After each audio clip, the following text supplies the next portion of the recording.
No te pitanga mai o te mate huaketo, ko tino huri te au e noho nei tātou. Kai te pito anō hoki o te ao haka, tēnei momo huringa.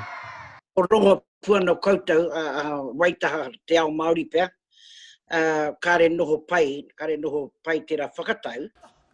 I tēnei wiki I puta I te kōmiti whakahaere o Waitaha, te whakataunga nui, hei whakakore, tō rātou whakataitai kapa haka ārohe, ka tukua kētia ngā rōpū e toru, I tū ki te Matatini 2012, I te Matatini 2021. Kāore tēnei I āta noho pai, ki tētahi o ngā mātanga kaihaka, kia Tihi Puanaki.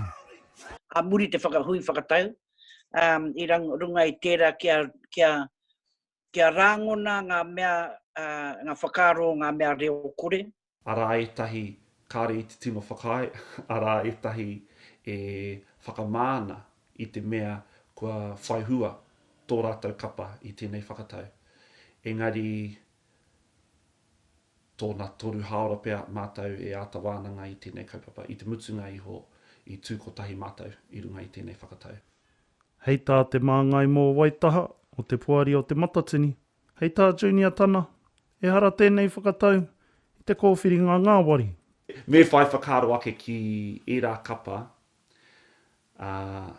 kāre e ahei ana, te pakanga I tēnei pakanga, I runga I te ai o te paparewa, kia whai wāhi atu rātou ki te Matatini e tū mai nei.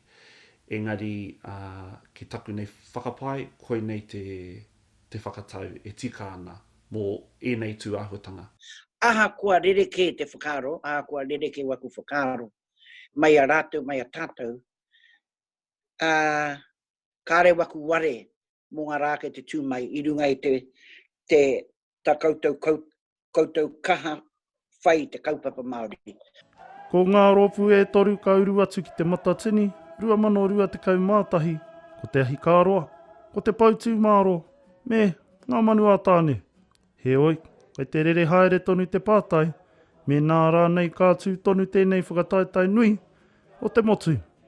Kia tino whai whakaro te Matatini ki tēnei kaupapa, kia tārewa mo te hawhetau, mo te kotahi tau rānei, kia whai kaha anō ai ngā kapa, ngā iwi o te motu, kia hikaka mātou ki tēnei kaupapa hei te wākatū. Kātū te Matatini 2021, hei te 2023, ki te 2024, o Pēpuere, ki te pākau ngā ana wai, ki tā maki makaurau.